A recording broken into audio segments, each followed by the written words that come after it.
We now want to start talking about factoring trinomials. But before we do, we're going to look at an example of multiplying, going in the opposite direction, because when we multiply, we're going to end up with a trinomial. And what we want to do is see if we can figure out how to reverse the process to go from the trinomial back up to the factored form.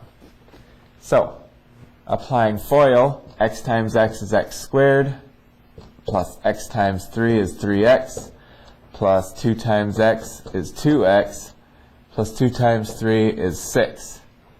Okay, and then we add these together to simplify, and we get the polynomial x squared plus 5x plus 6. So, if we started with x squared plus 5x plus 6, and we wanted to factor it, of course this is the factorization, but if we didn't know this to begin with, how would we reconstruct it to get back up to here? Well, if you notice, we have a 2 and a 3 here. And in both of these numbers, the 2 and the 3 are represented, but in different ways. We took our 3 and our 2 and added them together to get this 5. So 5 is 2 plus 3. How did we get this 6? Well, it was by multiplying 2 and 3. So 6 is 2 times 3. All right, so this is pretty good. Both of our coefficients here are built from the same two numbers. The constant by multiplying them, and the coefficient of x by adding them. So, anytime we're given a polynomial that looks like this, something of the form x squared plus bx plus c.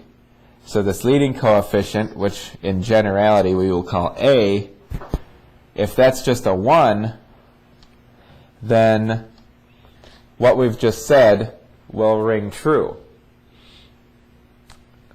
So in order to factor something that looks like this, we need to find these two numbers. And they will have the property that their product, let's say our two numbers are p and q, their product has to be equal to the constant term, and their sum has to be equal to the middle coefficient, the coefficient of the degree 1 term. The question is, how are we going to find those two numbers?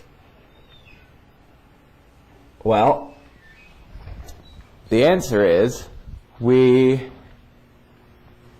can either try to find a pair of numbers that adds up to our middle coefficient, and then check to see if their product is equal to the constant. But that's not going to work out so well, because there are an infinite number of possible combinations that will add up to our middle coefficient. However, if we're thinking only integers, there are only a handful of possibilities of integers that will multiply together to make our constant. And we can list them all until we find a pair that adds up to the middle coefficient. Okay?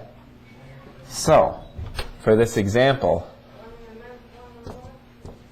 factor pairs of 6. Okay? 6 is our constant. We want to find a pair of numbers that are factors of 6, or that multiply together to make 6. We'll start listing them in this column, and we'll list their sum over here. When we find a sum that's equal to our middle coefficient, in this case 5, then we will have the two numbers that we need.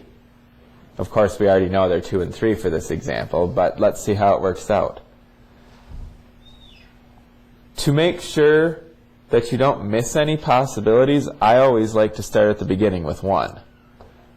1 goes into 6 times. 1 plus 6 is 7. 7 does not equal 5, and so we know that 1 and 6 is not the pair we're looking for. So I go from 1 up to 2. 2 goes into 6 3 times. 2 plus 3 is 5. So that tells me 2 and 3 are the numbers we're looking for, and so the factorization is going to be x plus 2 times x plus 3. Let's look at some more examples and see how this works out. We want to factor p squared plus 11p plus 28. First of all, the fact that we're using p instead of x is not going to make any difference. We're just going to end up with the result of two binomials that look like the form p plus a number, p plus a number. Okay? So, what we do, here are our two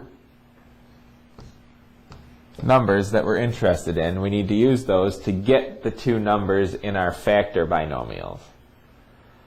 Okay? So, we want to find factor pairs of our constant, 28.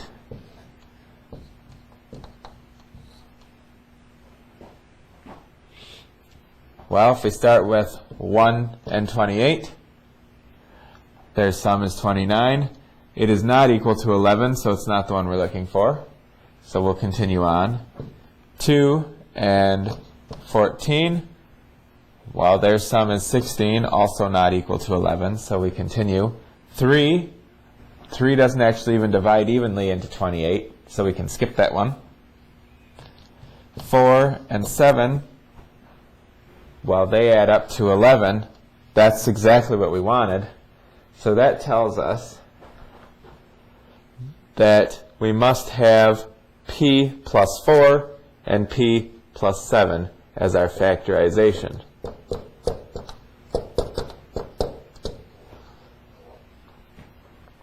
Okay? Now, you can always check very easily that your answer is correct. FOIL, or multiply this out, and see if you got what you started with. This comes out to p squared plus 7p plus 4p plus 28. And when we combine like terms, we get p squared plus 11p plus 28, exactly what we started with. So that confirms that this is the correct factorization of p squared plus 11p plus 28. Now let's say we had chosen a different pair, 2 and 14.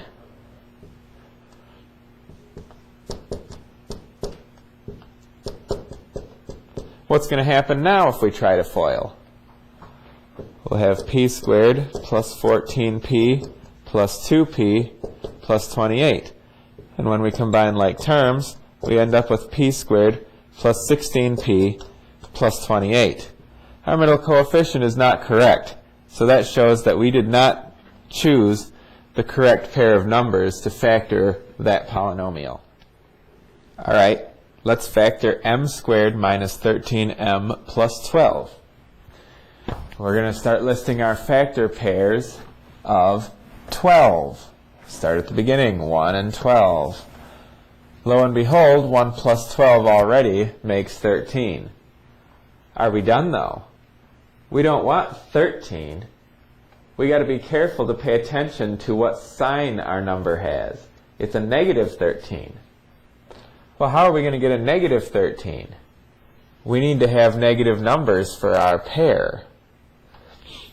Okay? 12 is a positive number, so we can form 12 by multiplying by two positive numbers, or we can form 12 by multiplying two negative numbers. Negative 1 and negative 12 will give us a negative 13 when we add them. And their product is positive 12. So that means this is going to factor as m minus 1 times m minus 12. Now that we've started talking about the possibility of negative numbers, let's look at this example. We want to factor y squared minus 2y minus 15. Okay, now the constant that we're finding factor pairs of is negative. The only way to get a negative number when we multiply is if one factor is positive and one factor is negative. So for example, I am not going to have 1 and 15 because they're both positive. Their product would give me positive 15. Nor am I going to have negative 1 and negative 15 because their product is still positive 15. What I can have is a negative 1 and a positive 15, which would give me 14. Or I can have a 1 and a negative 15, which would give me negative 14. Well, which of my two numbers is going to be negative, the larger or the smaller? That depends on the sign of the middle coefficient. Whatever the sign of the middle coefficient is, will be the same sign as the larger of the two factors. Okay, well that means my smaller number is going to be positive in this case. So I can go ahead and continue on from here with my positive 1. I'll go on to positive 2, except that doesn't divide into negative 15 at all. So I'll go on to positive 3. My other factor will have to be a negative 5. And lo and behold, those add up to a negative 2. If I had gotten negative 3 and positive 5, those would add up to a positive 2, and I would know that I've almost got it. I just need to reverse the signs on my two factors. So this is the pair of numbers that I need. So the factorization is y plus 3 times y minus 5. What if we have additional variables? Well, as long as they're set up correctly or favorably, then this process will still work out. If we have t squared plus 5tx minus 24x squared, well, before, so let's say these x's weren't here, we know we would end up with something that looks like this. T is in the front and constants in the back of each of our factors. Well, this time it's going to be similar, except I'll have t's in the front, and this tells me I'm going to have x's in the back. And it works out correctly for the middle term, because the middle term will be a t times an x, and that's what we have. So we can still use the exact same process. We're going to look at negative 24 and find pairs of numbers that will make negative 24 when we multiply them together. We want to get 5 as the sum. Since 5 is positive, the bigger factor must be positive. So the smaller will be negative. So I'll start with a negative 1. Negative 1 times 24. Their sum gives us 23. We need 5. So we'll keep going. Negative 2 and 12, that makes 10. Negative 3 and 8. Aha! That makes 5. So that tells us negative 3 and 8 are our two numbers. So it will be a t minus 3x and a t plus 8x. What if our leading coefficient is not a 1? In this case, it's a 2. Well, sometimes it's as simple as factoring out a GCF, because notice there's a 2 in common to all of these. Then what happens?